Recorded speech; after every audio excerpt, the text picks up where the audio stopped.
Hi guys, welcome back to my channel. My name is Louisa. If you're new, don't forget to subscribe, and if you're coming back, welcome back. For those of you that have been part of the channel for a while now, you'll probably know that I'm studying psychology, and I just wanted to give you a quick update on that. I have finished for the year. I will be back again next year to do the research project.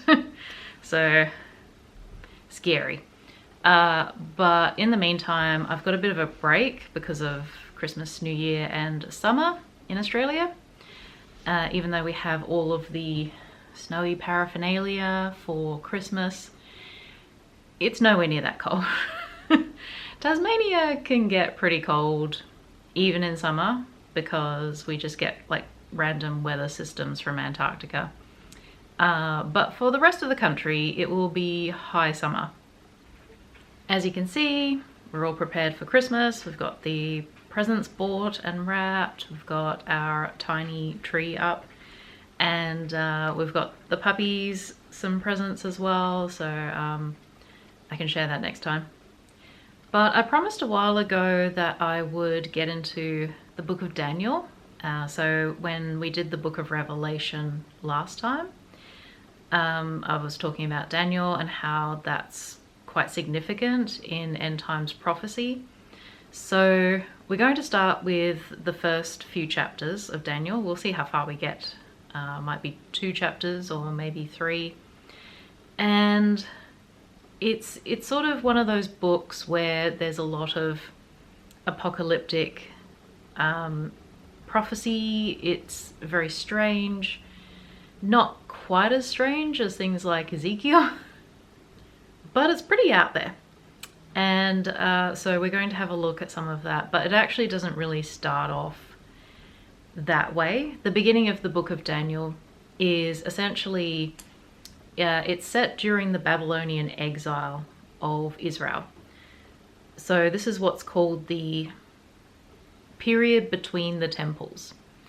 So Israel has been conquered by Babylon, and Babylon has taken away a lot of the people that lived in Israel or actually Judea, technically speaking, because Israel, the northern kingdom, had already been conquered by the Assyrians. So there were a series of prophecies and judgments against the northern kingdom of Israel and also the southern kingdom of Judea, which is where Jerusalem is situated. And God prophesied these things through, some of the prophets like Jeremiah, for example. So if you read those books, it gives you kind of the background of like why this happened, how this happened, what God told them to do, and what they actually did. When it came to the judgment, God said, if you resist being taken captive, then you will die. And so that's what happened to the king at the time of Judea. And so there's a lot of people who were taken captive. They were sent into exile in Babylon itself. And one of those people is Daniel. So the book of Daniel is a really important text, not just in terms of end times prophecy, but also in terms of how to live faithfully in Babylon. And in particular, in this situation, there was no temple anymore. So there were no sacrifices. There was no way for the people to technically atone for their sins. And so what faithfulness looked like in exile was very different to how it had looked when they had a temple. So Daniel as a character is a really important template for us as Christians for living in the modern world, being in the world but not being of the world, and remaining faithful to God whilst living in a secular and somewhat degenerate society. So it's a very interesting example because it shows us how Daniel treats people, how he responds to the authority figures in this foreign kingdom, how he values people who are not part of God's chosen people. So without further ado, we're going to jump right in, and we're going to start with chapter 1, obviously. So from verse 1 it says, "In the 3rd year of the reign of Jehoiakim, king of Judah, Nebuchadnezzar, king of Babylon, came to Jerusalem and besieged it.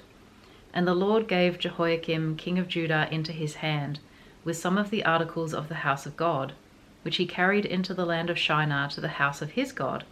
And he brought the articles into the treasure house of his God. Then the king instructed Ashpenaz, the master of his eunuchs, to bring some of the children of Israel and some of the king's descendants and some of the nobles, young men in whom there was no blemish, but good-looking, gifted in all wisdom, possessing knowledge and quick to understand, who had ability to serve in the king's palace, and whom they might teach the language and literature of the Chaldeans. And the king appointed for them a daily provision of the king's delicacies and of the wine which he drank, and 3 years of training for them, so that at the end of that time they might serve before the king. Now from among those of the sons of Judah were Daniel, Hananiah, Mishael, and Azariah. To them the chief of the eunuchs gave names. He gave Daniel the name Belteshazzar, to Hananiah Shadrach, to Mishael Meshach, and to Azariah Abednego." So from the get-go we can see the main 4 characters in the book of Daniel, as well as the main character of the king Nebuchadnezzar, and that is Daniel himself, and then Shadrach, Meshach, and Abednego. And it's interesting that we tend to know Daniel by his Hebrew name, and yet we know the other 3 by their Babylonian names. If you're wondering why they were eunuchs, this was actually a really common practice in like thousands of years of history. The royal courts, in most cases, especially in places like Mesopotamia and around the Mediterranean, they tended to have eunuchs, and they were castrated, not necessarily completely castrated. Sometimes it was just the ability to bear children that was actually taken. They were made eunuchs because there was this belief that eunuchs were more trustworthy, that they didn't have like a vested interest in continuing their lineage because that was not an option. So they were more likely to be loyal to the country instead of loyal to their family. Or at least that was the myth that was perpetuated. But if you have a look at history, places like China and Turkey and all those places, they have histories of eunuchs who were extremely ambitious, very, very unscrupulous, and who committed murder. So having eunuchs around was not really that much of an insurance policy, but they did also tend to use them a lot to guard harems, because it's not that they actually couldn't have affairs with the ladies of the house, because if they went through puberty, they actually could. It's more that they couldn't impregnate any of them. So the king could be fairly confident that his wives and his concubines were bearing his children instead of somebody else's, even if they were having affairs. Anyway, let's continue on from verse 8. "But Daniel purposed in his heart that he would not defile himself with the portion of the king's delicacies, nor with the wine which he drank. Therefore he requested of the chief of the eunuchs that he might not defile himself. Now God had brought Daniel into the favor and goodwill of the chief of the eunuchs. And the chief of the eunuchs said to Daniel, I fear my lord the king, who has appointed your food and drink. For why should he see your faces looking worse than the young men who are your age? Then you would endanger my head before the king. So Daniel said to the steward whom the chief of the eunuchs had set over Daniel, Hananiah, Mishael, and Azariah, "Please test your servants for 10 days, and let them give us vegetables to eat and water to drink. Then let our appearance be examined before you, and the appearance of the young men who eat the portion of the king's delicacies. And as you see fit, so deal with your servants." So he consented with them in this matter and tested them 10 days. And at the end of 10 days, their features appeared better and fatter in flesh than all the young men who ate the portion of the king's delicacies.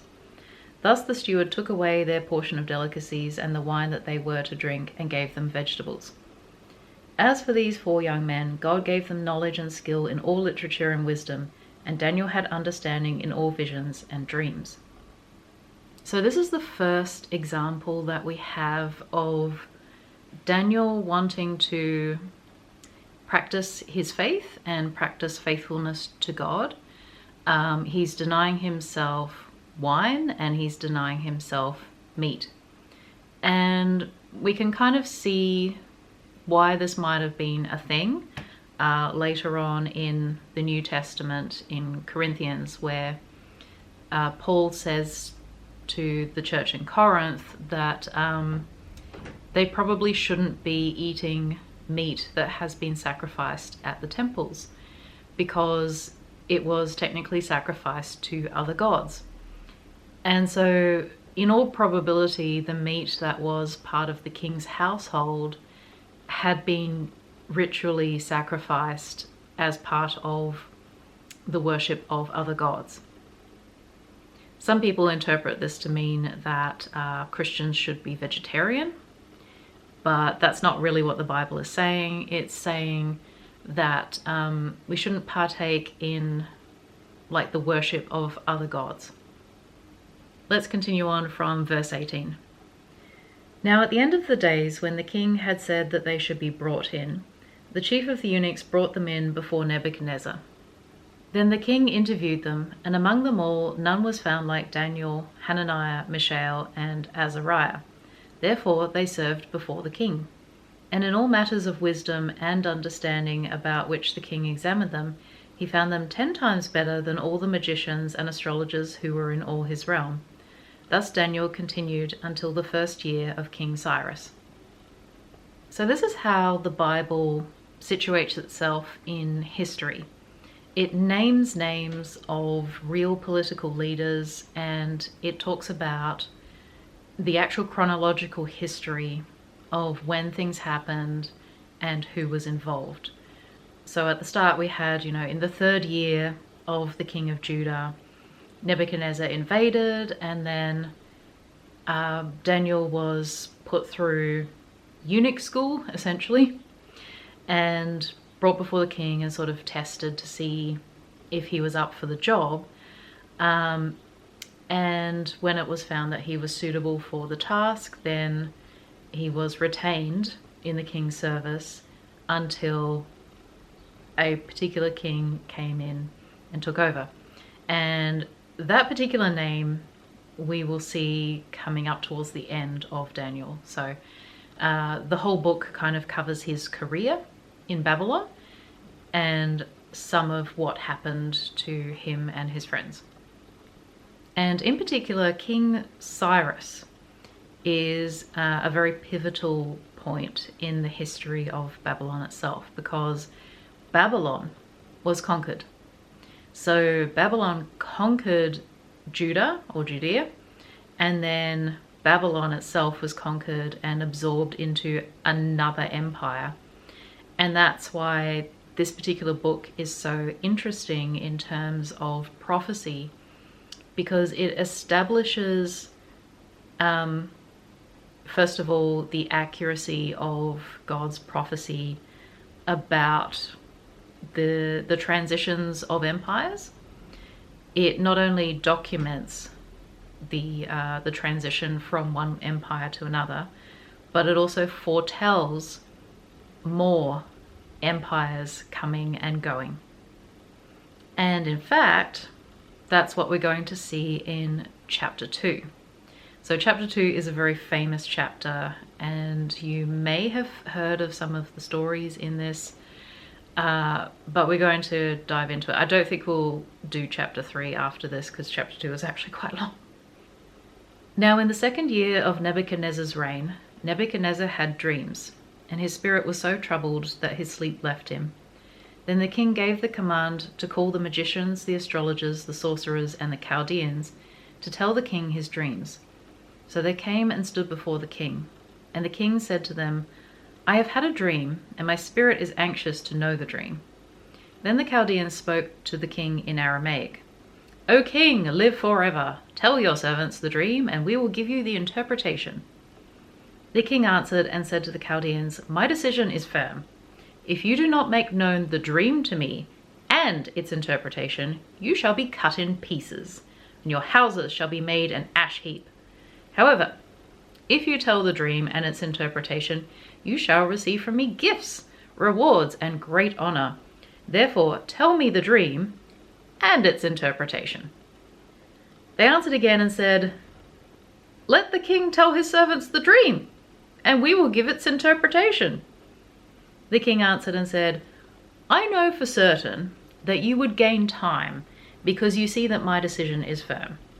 If you do not make known the dream to me, there is only one decree for you. For you have agreed to speak lying and corrupt words before me till the time has changed. Therefore, tell me the dream, and I shall know that you can give me its interpretation. The Chaldeans answered the king and said, There is not a man on earth who can tell the king's matter. Therefore, no king, lord, or ruler has ever asked such things of any magician, astrologer, or Chaldean. It is a difficult thing that the king requests, and there is no other who can tell it to the king except the gods, whose dwelling is not with flesh. For this reason the king was angry and very furious, and gave the command to destroy all the wise men of Babylon. So the decree went out, and they began killing the wise men, and they sought Daniel and his companions to kill them. So you get some kind of picture of who they're dealing with as a king. Nebuchadnezzar is off his rocker. But he's also kind of right in that,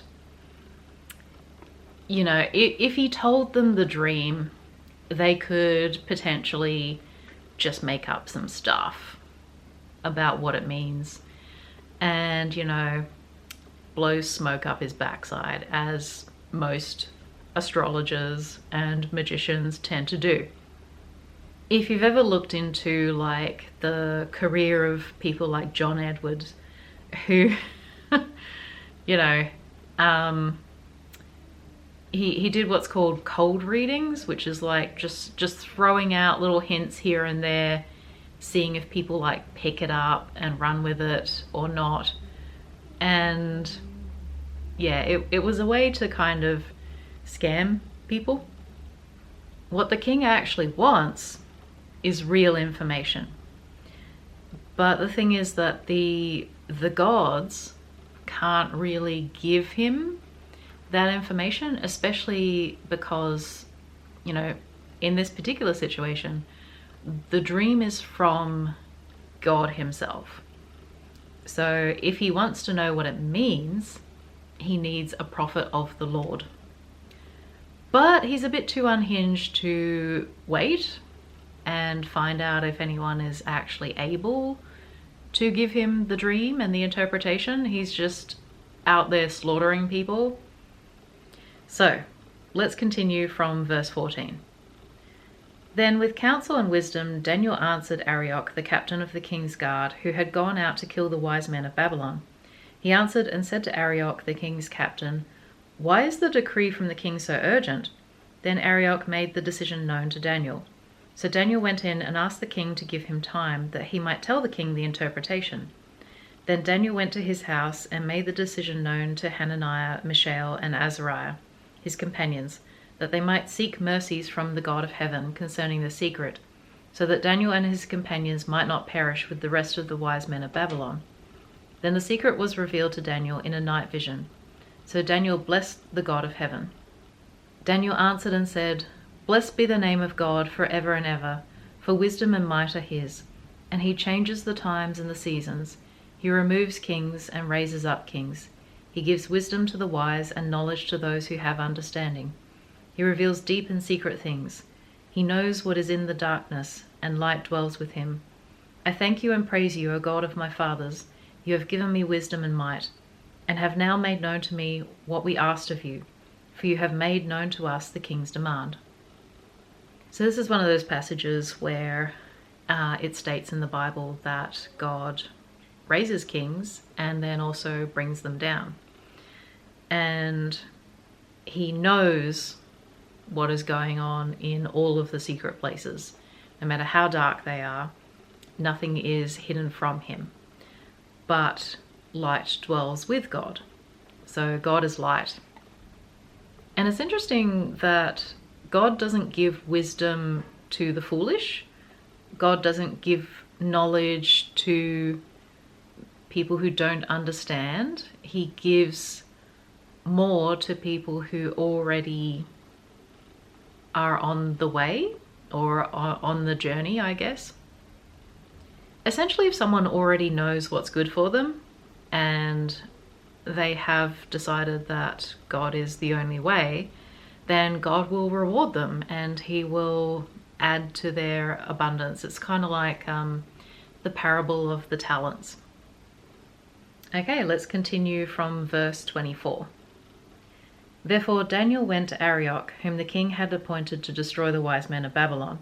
He went and said thus to him, Do not destroy the wise men of Babylon. Take me before the king, and I will tell the king the interpretation. Then Arioch quickly brought Daniel before the king and said thus to him, I have found a man in the captives of Judah who will make known to the king the interpretation. The king answered and said to Daniel, whose name was Belteshazzar, Are you able to make known to me the dream which I have seen and its interpretation? Daniel answered in the presence of the king and said, The secret which the king has demanded, the wise men, the astrologers, the magicians, and the soothsayers cannot declare to the king. But there is a God in heaven who reveals secrets, and he has made known to King Nebuchadnezzar what will be in the latter days. Your dream and the visions of your head upon your bed were these. As for you, O king, thoughts came to your mind while on your bed about what would come to pass after this, and he who reveals secrets has made known to you what will be. But as for me, this secret has not been revealed to me because I have more wisdom than anyone living, but for our sakes who make known the interpretation to the king, and that you may know the thoughts of your heart. You, O king, were watching, and behold a great image. This great image, whose splendor was excellent, stood before you, and its form was awesome. This image's head was fine gold, its chest and arms of silver, its belly and thighs of bronze, its legs of iron, its feet partly of iron and partly of clay. You watched while a stone was cut out without hands, which struck the image on its feet of iron and clay, and broke them in pieces. Then the iron, the clay, the bronze, the silver, and the gold were crushed together, and became like chaff from the summer threshing floor. The wind carried them away, so that no trace of them was found, and the stone that struck the image became a great mountain, and filled the whole earth. This is the dream. Now we will tell the interpretation of it before the king. You, O king, are a king of kings, for the God of heaven has given you a kingdom, power, strength, and glory. And wherever the children of men dwell, or the beasts of the field, or the birds of the heaven, he has given them into your hand and has made you ruler over them all. You are this head of gold. After you shall arise another kingdom inferior to yours, then another, a third kingdom of bronze, which shall rule over all the earth. And the fourth kingdom shall be as strong as iron, inasmuch as iron breaks in pieces and shatters everything. And like iron that crushes, that kingdom will break in pieces and crush all the others. Whereas you saw the feet and toes partly of potter's clay and partly of iron, the kingdom shall be divided, yet the strength of the iron shall be in it, just as you saw the iron mixed with ceramic clay.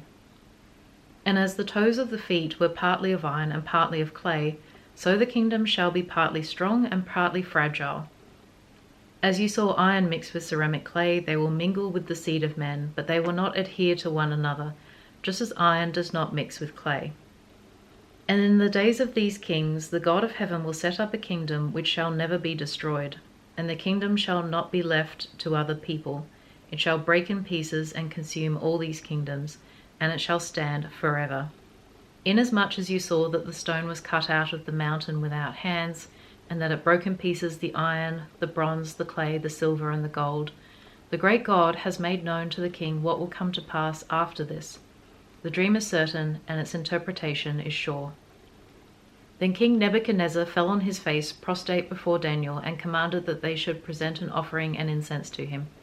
The king answered Daniel and said, Truly your God is the God of gods, the Lord of kings, and a revealer of secrets, since you could reveal the secret. Then the king promoted Daniel and gave him many great gifts, and he made him ruler over the whole province of Babylon, and chief administrator over all the wise men of Babylon. Also Daniel petitioned the king, and he set Shadrach, Meshach, and Abednego over the affairs of the province of Babylon. But Daniel sat in the gate of the king.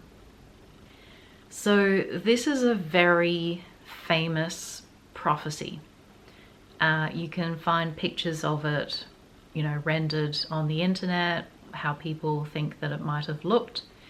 Obviously it's in the style of Babylonian, because that's probably what Nebuchadnezzar would have seen. But what does it mean? So as Daniel said, Nebuchadnezzar was the head of gold, and that meant that he was the first of the empires of the world. When it says world, it sort of means like, the Middle East, ancient Near East, and sort of into Europe. Technically speaking, there was, Egypt before it, but there was like a big gap between Egypt and any other sort of empire. So this became like the start of massive empires in the Middle East and Europe. So it started with Babylon, which was, I guess, the most beautiful in terms of like the type of metal that it's made out of. It's more precious. And then the empire that supersedes it is made out of silver. And we actually get to see the transition in the book of Daniel from one empire to another. So we see the transition of gold into silver. And the empire that takes over is the Medo-Persian Empire. And so in some respects, when it goes from the head to like the torso, you've got two arms, because it was actually a conglomeration of two countries that banded together to create an empire. And unlike the legs, they were actually quite well joined together. Lower down the torso, you've got the bronze, which in terms of the actual world empires is Alexander the Great, who takes over from the Persians, the Greeks. And so they become the next empire, and they're represented with bronze.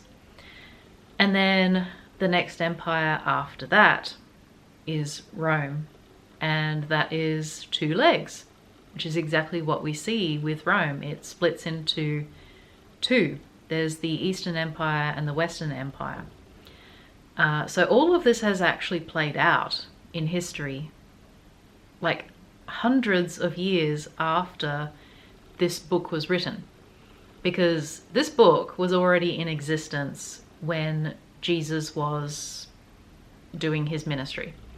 So it had been around for hundreds of years at that point, and they had seen the transition between all of these empires, and so they knew that the legs of iron was Rome, which is why they believed that the coming of the Messiah would be the destruction of the Roman Empire. What do the feet represent? Now, that is a big question, and it's not exactly clear, but there's a lot of speculation that, there will be a resurrection of the Roman Empire, or like a soft continuation of the Roman Empire with a mixture between Rome and this clay version. And it sort of makes you wonder, like, what does the clay represent? We can see the transition from, precious metals into base metals, and then from metal into just dirt, literally. The Seventh-day Adventists usually read this particular passage of prophecy as indicating that the papacy is going to be sort of the end times antichrist, because with feet you have like 10 toes, and there were 10 barbarian hordes that invaded Rome when the Western Empire collapsed. But it didn't bring down the Eastern Empire, so it doesn't strictly fit. The Eastern Empire actually survived for quite a long time after the Western Empire fell, and it wasn't until the Ottomans overthrew the Eastern Empire that finally collapsed. So technically Constantinople was the last remnant of the Roman Empire. But the main point of this particular prophecy is to indicate that there is a final kingdom coming, and this kingdom will never be passed from one king to another. It will not be conquered, it will conquer. And the cornerstone that's cut out without hands is clearly a reference to Jesus. So this is the kingdom of God, which comes in, it crushes all of the empires that have come before it. It grinds them into dust, and they essentially blow away in the wind and are seen no more. So they come to an end. All of their splendor, all of their glory, all of their power is reduced to nothing. And instead, what you see is God's kingdom, which takes over the whole earth. Now, does this indicate what's called kingdom now theology, which is that essentially Christians need to take over the world and dominate in order to realize the return of Christ? That's not really what we see in other prophecies. Instead, we see that the church is essentially killed right at the very end. But one day Jesus will return, and his kingdom will be ushered in, and it will have no end. So all of the prophecies will be completed at that time. We're not at that stage yet, unless you believe that we've already had like the 1,000 years of Christ's reign or things like that. And I think history would suggest otherwise. The Viking hordes are a little bit of a spanner in that works, because it's not like people were beating their swords into plowshares at that time. So most likely the dream of Nebuchadnezzar is not yet completed, it's not yet fully realized, but it is one of those things that's really interesting in terms of the fulfillment of prophecy, because it gives us a really clear picture of God's prophecies coming true in history. And we can see with hindsight how it actually works out. I think it's really interesting at the end of that Nebuchadnezzar declares that God is the God of gods, that he acknowledges that Yahweh is superior to all of the gods that he has worshipped. No one else could have given that vision or given that interpretation. It was only someone who could foretell the future accurately, and also to know something that has never been spoken about before. Like he didn't tell anyone what his dream was.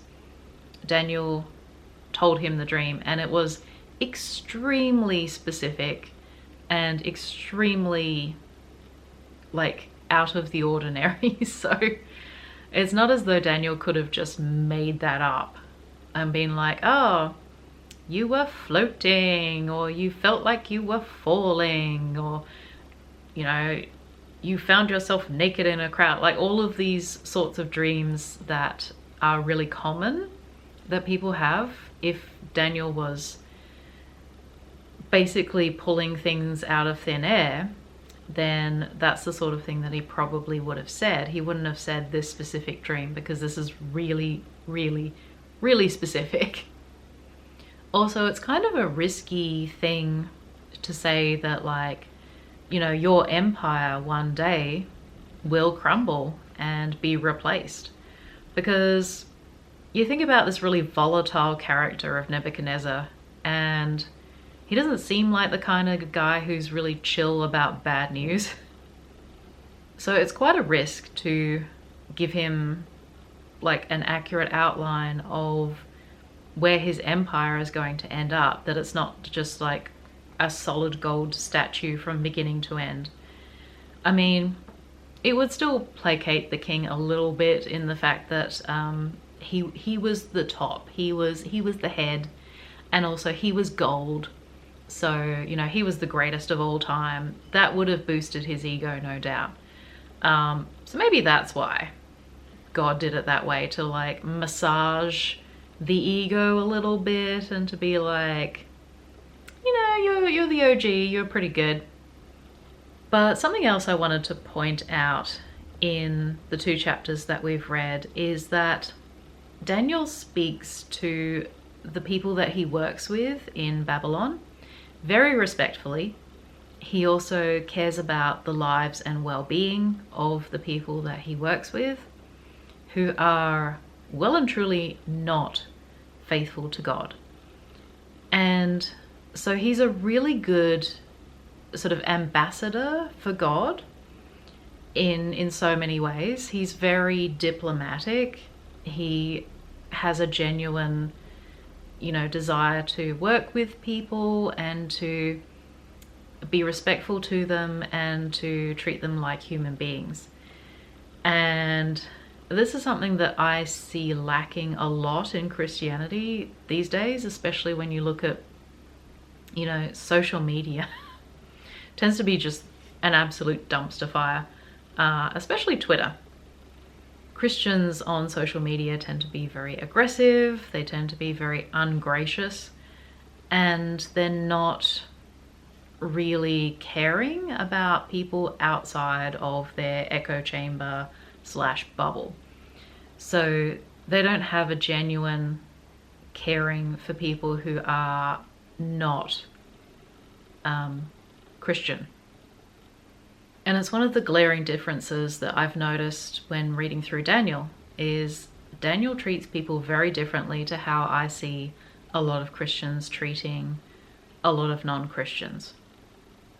And when we look at something like, you know, the book of Matthew, where the wise men from Babylon come to see the newborn king, you know, Christmas, those guys are deeply, deeply affected by what happened in this time period of Daniel. Hundreds of years later, I think it's something like 400 years between the time of Daniel and the time of Jesus. That is a really long time.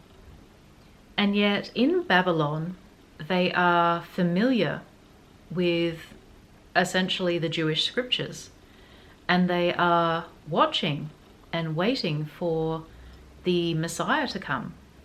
They're hoping for the Messiah to come, and they're actually more interested in him coming than a lot of the Jewish people, in particular King Herod. So it's really interesting how the Bible portrays, you know, the chosen people versus the not currently chosen people.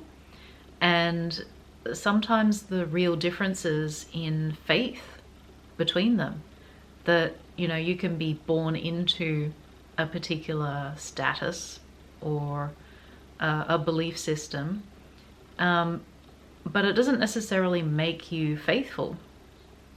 Whereas people who are born outside of that system sometimes display a lot more loyalty and belief and hope in God than the people born into it. All right, so that is the first 2 chapters of the book of Daniel.